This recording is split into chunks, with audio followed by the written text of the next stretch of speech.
Hi everyone, I'm JD. Welcome back to my channel. Alright, here is my newest journal collection, which might look a bit familiar because these are my artworks that I've done over the years, starting way back when I was in year 12. My final art project, or project for the whole year really, was doing these watercolor type of journals, and very much inspired by my favourite artist Monet and his water lilies, just kind of my take on it. So I've got a whole bunch of different artworks for the covers, choosing my favourite ones. Some of them are more mixed media like these, and these ones are more artwork that I did with some doodling on top of the watercolour. So yeah, I did a series, Make a Junk Journal with Me series, using this same type of journal, and I had one left over, a cover, and so I thought I need to use that cover, I need to finish making that cover, and I printed out all these pages and accidentally printed out too many, and so that's why there's 9 of them. But yeah, I'll do a flip through of these. They are very much me journals because my favourite colour is blue, so you'll see a lot of blue. And then yeah, just interspersed my artworks throughout. Oh, and my other challenge for these journals for myself was to, well, you see lots of blue pages as well, coloured pages, but all of the other pages are my graph pages that I got from Melbourne, from Resource Rescue. So here's a little pocket here. So you'll see all sorts of different graph pages. I wanted to use every single type of graph paper that I found, and there's so many. So it really made a wonderful journal where every page is different because of the different graph paper. This one I didn't get at Resource Rescue, but I like the notation paper, and I got that at an op shop. So that can kind of count. Like, look at these unique graph papers. So cool. So I do have some more graph paper packs in my Etsy if anyone is interested, where you get a variety of all the different pages. Like, look at that one, so cool. And in the middle I try to put a fun picture, and I won't do the flip through of the other side since it's just the other half, but that's a mandala that I drew, and I thought that might be cool to colour in. I don't know, it might take a while, but anyway. This one is the ocean themed, oh sorry, so this is forest and this is ocean. So show you the backs of those two. Okay, I love the, oh, it's just so pretty. I love these pages. Like, some of them got really interesting designs.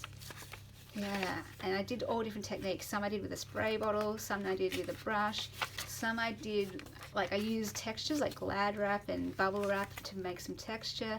Some of them I added paint over the top, like acrylics. But I really loved the watercolor effect where I just dabbed it on and it just made these really cool designs and patterns. This one I used gelatos, I believe, or was it watercolor? I can't remember now, I did that quite a while ago. And then the middle page for this one is a different mandala that I drew, a round one. These ones are my mixed media ones, so I've only included pages from my mixed media collection. Oh, so again, they might look familiar because I have these available in my Etsy as digital kits. So there's a whole variety of different kits that if you wanted to make your own journal like this, you can check out those kits. I love those colours. Yeah, I kind of apologise to all those people who don't like blue, because I just love blue so much that 90% of the journals I make are probably blue. I can't help it, I just love blue. So yeah, I might keep one of these for me as a monthly journal. But they have the 25 pages, which gives 50, which when folded in half gives you 100 pages front and back. I love that one so much. And there's a bit of tracing paper in there just to add some texture and different things.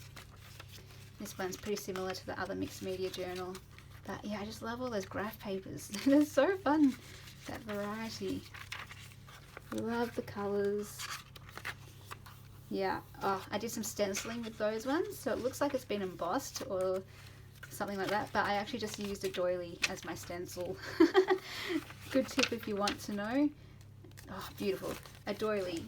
Great stencil. Alright, let's knock these out. I love this one. This is more like the rainbow. introduced a few other colours into that particular one. Love that one. But yeah, same type of thing. So I'll just quickly go through these. I love this. I call this turquoise and I call this sapphire. Yeah, I name my pictures or artworks. These ones I call like ocean scenes or sea life or something like that. Bubbles, and just so interesting how they all patterned up like that. Some of them I did splodges, so yeah, all different techniques, daubing, like, yeah, it was so fun. Oh, again, like this one, I don't even remember how I did that one, but it has a lot of layers to it. And I love that. Look at that. Look at these patterns. Just, I'm so glad that I thought of scanning them, because then I could use the originals, which is pretty special. Actually, I love this page so much. Yes, yes, yes, yes. Like colour, to me, it just makes me happy, just colour. And maybe I might even print one of these out big and frame it and put it on my wall. Because I don't know, I really love them. And I know I did them in years and years and years ago, in year 12. But I'm so glad I kept them. I'm so glad I scanned them. And they just print out so well. They're just beautiful when they print out. People ask me what I print out on. It's just normal coffee paper. Copy paper.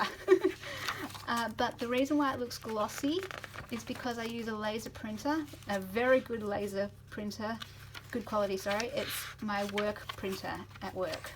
So I work in an office as the administrator. I love that. I love it. Again, I use a different technique, lots of splodges. So yeah. Some of them I watered down a lot, and it just naturally, the water seeped everywhere, and that's how you got the pattern. Whereas this one, I had a much more controlled hand with that one. This one, it was just the water did it all. I love that, the fluid effect. Anyway, yeah, like I say, I'm just so glad I kept these, because it's, as I'm going through these, it just brings back all those memories of me doing these when I was in year 12, and I've got that one in the middle there. I guess I'm showing you all these just in case you like, there's one that you have your heart set on, or that one speaks to you more than another. Yeah, anyway, I have no idea what I was saying then, but just a combination. Again, you've seen the same pages in the other journals, but I guess the combination is different for each journal. I love it. Oh, I love that. I love it so much. I think it's kind of fun when you love your own work, because it means you created something that you really enjoyed creating, and it brings back all those memories of that enjoyment. So when you just enjoy your own artwork, it's fun. And I hope everyone else out there gets as much joy from their work as well, from the act of doing it and from actually looking at it. Like, I just love that. I love this paper too with the circle. So yeah, good mix of, you know, the decorative feature pages and then some blank pages for you to write on, add photos and ephemera. A great journal just to fill up with your own thoughts and pieces and to make your own. Alright, well, these are all in my Etsy. I'll leave the link below to Willow Bound Journals if anyone is interested in owning one of my art journals. Otherwise, yeah, you can feel free to make your own if you prefer that option, and maybe follow along with the Make a Junk Journal with Me series using these papers. I'll link that below in case you want to do that as well. That might help for beginners as well, which is the reason why I made it. And check out the link as well if you are interested in one of those graph paper packs. So hope you like these, and I will see you in the next video. Bye!